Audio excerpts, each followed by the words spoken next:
তোমরা সব কেমন আছো? আশা করছি সবাই ভালো আছো। আর তোমাদের ভালোবাসায় আমিও খুব ভালো আছি। আর এখানে যেই দৃশ্যটা তোমাদের সঙ্গে শেয়ার করতে এসেছি, এই দেখো, এই পুকুরটায় এত পানা হয়েছে। আর পানা পুকুরে পানার যে ফুলগুলো, সবাই একটু দেখো, আমি জুম করছি, কত সুন্দর লাগছে না? দেখে মনটা যেমন ভরে যাচ্ছে।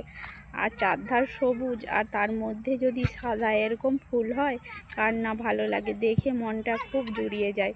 অনেক দিন থেকে ভাবছিলাম তোমাদের সঙ্গে এটা শেয়ার করব, কিন্তু সময় করে উঠতেই পারছি না। আর দেখতে পাচ্ছ জলটাও খুব সুন্দর। যে পানা হয়েছে বলে জলটা খারাপ হয়ে গেছে তা নয়, জলটাও খুব সুন্দর।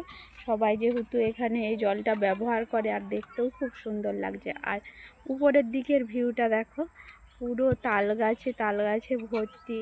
এত সুন্দর লাগছে, সবুজে সবুজ, আর চারধারে সবুজে পরিপূর্ণ।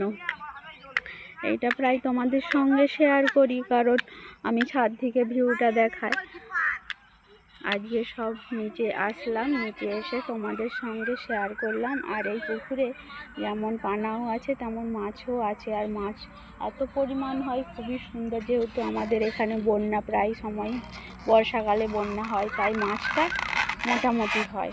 আর এখানে সব বড়শিতে মাছ ধরছে। এই দেখো, মাছ সব ধরছে আর বালতিতে রাখছে। বড়শিতেই সব বিকেল টাইমে মাছ ধরে। আর ভিউটা দেখো, দেখে মন প্রাণ জুড়িয়ে যায়। কেমন লাগলো? সবাই একটু লাইক কমেন্ট শেয়ার করতে ভুলো না। আর আমাকে সবাই ফলো করে রেখো ভালো লাগলে।